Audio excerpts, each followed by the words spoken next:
Eamon DeValera. The very mention of this man's name elicits anger and rage from the beyond pleasance of the Southern Irish establishment, or should I say the South Dublin establishment, as evidenced by the first speaker and her South Dublin British accent. Of this country. He was a teacher, a soldier for the Irish Republic, a president of the outlawed First Dáil, a Taoiseach, and a president of the Irish Republic. But instead of honouring and cherishing his legacy, we have allowed a small minority, represented by the proposition here this evening, to portray the long fella as some sort of menace. The meme that has proliferated in recent times of Dev's Ireland describes an Ireland akin to a prison island, where church diktats reign supreme, with the resultant impoverished landscape, all facilitated by Dev and his lust for frugal comfort. But my friends, I will argue here today that DeValera's legacy has more positives than negatives, and we should celebrate what he left behind. Dev's passion for the Irish language saw him become a Gaeilgeoirí, as well as a member of the Gaelic League. His cultural nationalism soon became revolutionary as he joined the Irish Volunteers and took part in the 1916 Easter Rising, fighting valiantly at Boland's Mill. During the War of Independence, Dev embarked on an American tour and raised over $5 million in financing for the First Dáil and represented Ireland as President of the Irish Republic, with crowds of thousands welcoming the chief in places like Fenway Park and Madison Square Garden. He was even awarded Chief of the Chippewa Nation. I mean, look at this guy. Look at the aura. That alone is enough. Now, some like to criticise his conduct preceding and just after the signing of the Anglo-Irish Treaty in 1922, which ended hostilities between Crown forces and the IRA. The subsequent civil war that ensued due to the oath to the Crown saw the IRA split. But DeValera was absolutely right to object to a treaty that was signed without his authorization. I mean, he was president, for crying out loud. It's like representatives from Ukraine signing a peace treaty with Trump's America and not consulting with Zelensky beforehand. To suggest he caused the Civil War is laughable. It would have happened with or without him. Dev actually tried to go down the Democratic route.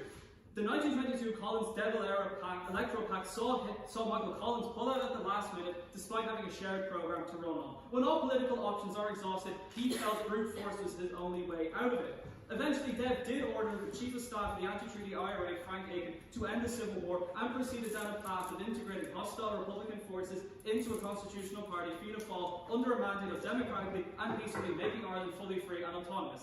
Entering government in 1932, the Fianna Fáil government set about to dismantle bit by bit the remaining vestiges of perfidious Albion's stranglehold on the Irish Free State. While Collins talked the talk of the freedom to achieve freedom, Dev actually delivered. Having run on a message to secure sovereignty for the fledgling Free State, Dev's party used the Statute of Westminster to repeal the Oath of Allegiance to the British Crown. I mean, how embarrassing would it be for Irish TVs to swear an Oath of Allegiance to King Charles III? Imagine Danny Healy-Rae doing that. His Nokia would go off for crying out loud.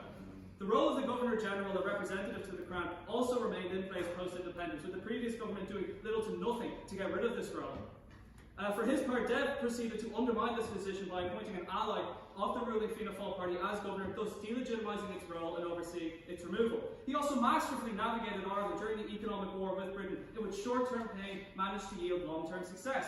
While Britain was Ireland's main export market and the levies on imports was hard for many to stomach, ultimately the economic war saw Ireland no longer having to pay burdensome land annuities. The economic war also saw Ireland retain control of the three vital treaty ports, thus removing what remained of Britain's hold on Ireland.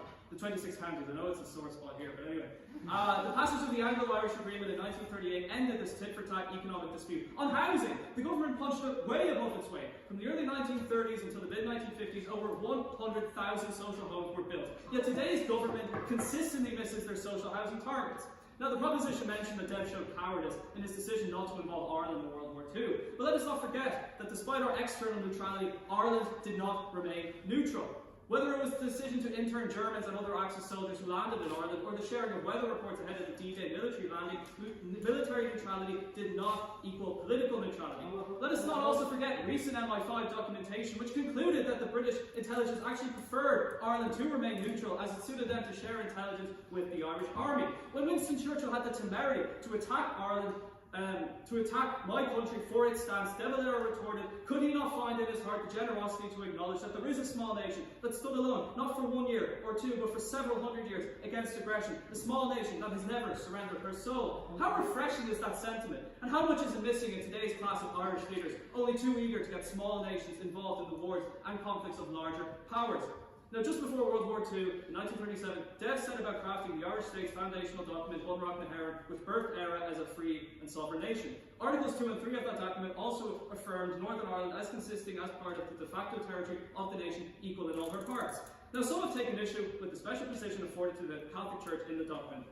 However, it must be noted that special privileges and recognition were also afforded to other faiths, including Judaism at a delicate time for European Jewry, I might add, and the minority Protestant faith on the island. Which leads us to the issue that the opposition or the proposition raised about DeValera being in bed with the Catholic Church. This is a fallacy. At the time in question, Ireland was a supermajority Catholic country. Given the historical importance of the Catholic faith for the Irish Catholic people who suffered under penal laws for centuries, it only made sense that this historically oppressed faith had at least some, or I would say major, representation in this document. While this specific position was removed following a referendum in the 1970s as an olive branch to our orange brethren, the document itself is relatively egalitarian and actually liberal in its expression of separation between church and state and respect for individual rights. That's not me saying it, that is the former Supreme Court Judge Gerard Hogan's opinion. Dev actually refused to yield to Catholic special interest groups like Mary Duce, who demanded that Catholicism be placed as the official religion of the state.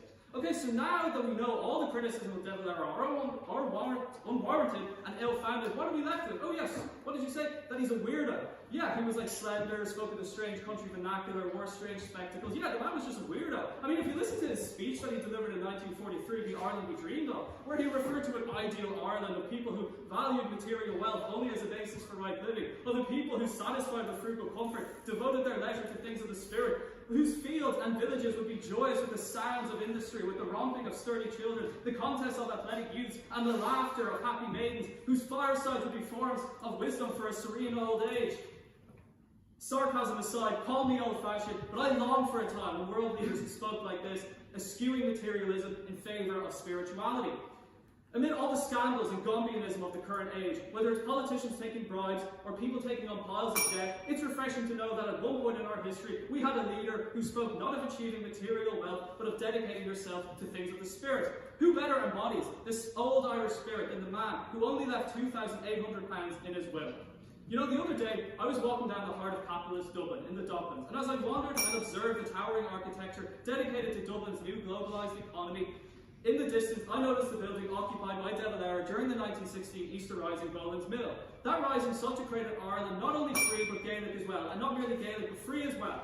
Recently, Boland's Mill was sold to an approved housing body to offer affordable rents to essential public sector workers struggling to rent in the most expensive city in Europe. Affordable for them is €2,000 per month, with a two-bed apartment akin to an industrial site. What better encapsulates the sheer regressiveness of today's day and age that the supposedly wealthiest part of the world cannot manage to house its most essential workers? Ladies and gentlemen, I implore you to oppose the motion here tonight and acknowledge that while not perfect, Eamon DeValera's legacy is what we should cherish and not confine to the dustbin of history. Thank you.